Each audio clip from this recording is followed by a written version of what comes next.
So if you aren't aware, it is a big election year in the US, and Microsoft is going to be front and center apparently. Microsoft just predicted the first 4 primary winners, and they're also going to be the ones collecting the data that's going to determine who actually wins. And this is already causing some controversy and concerns within the Bernie Sanders camp.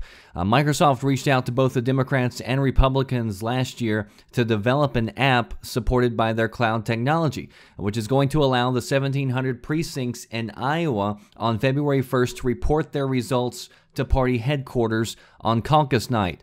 And so the goal of this, at least what they hope, is that they're going to get the results in quicker, and supposedly it's going to be more accurate, because during the 2008 and 2012 elections, the parties were using like this touch tone phone setup to report the results. And apparently that didn't work out so well because there was human error. I guess people's, fat fingers hit the wrong numbers. And so back in 2012, for the Republicans, they actually announced that Mitt Romney won the Iowa caucuses, and he actually went on. He kind of took that steam and went on to become the nominee. But weeks later, it came out after they started looking at everything that it was actually Rick Santorum who had won the Iowa caucus. But by the time, that was announced, it was over for Rick. But they didn't get the issues sorted out in time, so they're hoping that this time around, this new setup is going to avoid all that.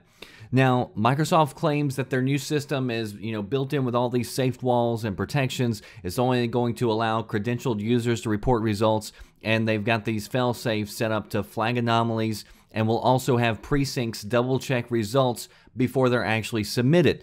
But soon after the announcement, the Sanders campaign made it clear that they had suspicions about Microsoft counting the votes. And if you've been paying any attention whatsoever to this election cycle, you know that Bernie Sanders has made it a keystone of his campaign to call out major corporations for their corruption.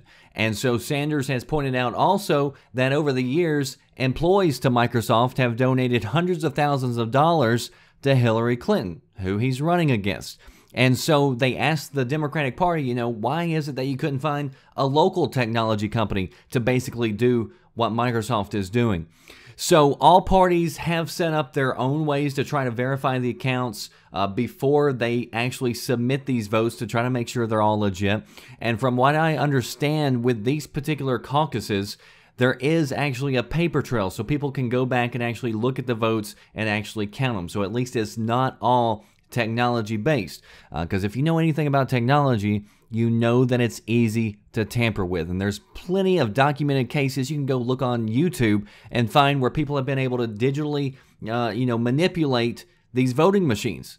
Now, aside from tallying the votes, Microsoft also put out their predictions for who they expect to win the first 4 primaries for this presidential race. They're using Bing, which has actually a pretty good track record when it comes to predicting political races and upsets. They've done really good so far. Sometimes when it comes to sports, they don't always get it just right. But overall, they've got a pretty good record, especially when it comes to politics, because you got a lot more data with politics. You've got polls, you got search queries, other things like that. So they come up with a probability. So for Iowa, which votes February 1st, they're predicting Clinton is going to pull out a win for the Democrats. And actually, the last poll that just came out, the Des Moines Register, just came out yesterday, they actually had Clinton taking the lead, but it's super tight there. They're expecting Trump to pull out a win for the GOP. And then in New Hampshire, which votes on February 9th, they're expecting Bernie to come back and pull out a victory there, which he's actually got a huge lead in New Hampshire.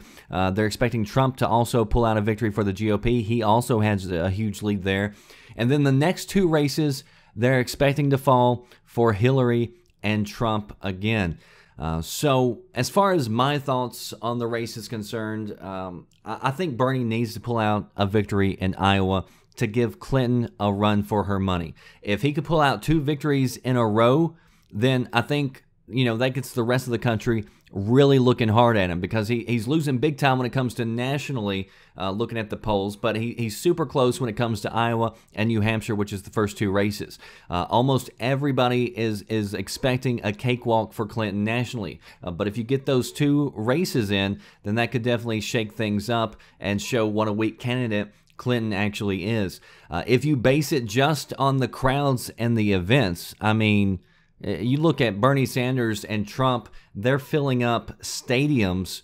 And I mean, with it being so early in the year, it's kind of crazy that they're able to do this. I've never seen politicians do this, and I've been watching politics for a long time. They're filling up stadiums. You look at Clinton, and she can barely fill up a gas station. So I don't know where all these Clinton supporters are, but apparently they're somewhere if you listen to these polls. Jumping over to the other side for Trump, you know, they said that his ceiling was 15%, then it was 20 and 30, now it's 40. The media and the elites have claimed that his end was near for the last 6 months. Just about every week they say, you know, that's it, you know, he's done. Yet he's gone against all political wisdom. He's made bold moves, and it seems to have paid off for him each and every single time. But the pollsters do claim that a lot of his support is coming from people who don't normally go and vote. These are people who may have voted, you know, in years past, but they've been turned off from politics. So for the last several years, they haven't shown up to vote. And so are they actually going to show up to, you know, pull the trigger or write his name down, whatever? And they're talking about him bringing in Democrats, Republicans, a large swath of people. But again, people who maybe don't go and show up to vote each and every single time. So it's going to be a test to see how many actually come out.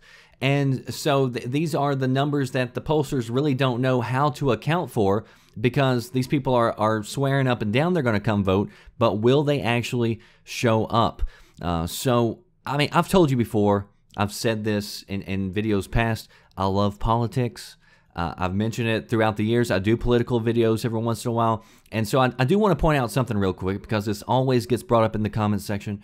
Dragon, don't go there. Don't talk about politics. Don't want to hear it. Look, like I said, I've done political videos off and on since I've had this channel. It's called the Red Dragon channel. I named my website Video Games and News because I like all sorts of news and I like sharing it with you. This is what it is. I'm going to name the videos so you know exactly what it is. I've got like ADD when it comes to topics and interests.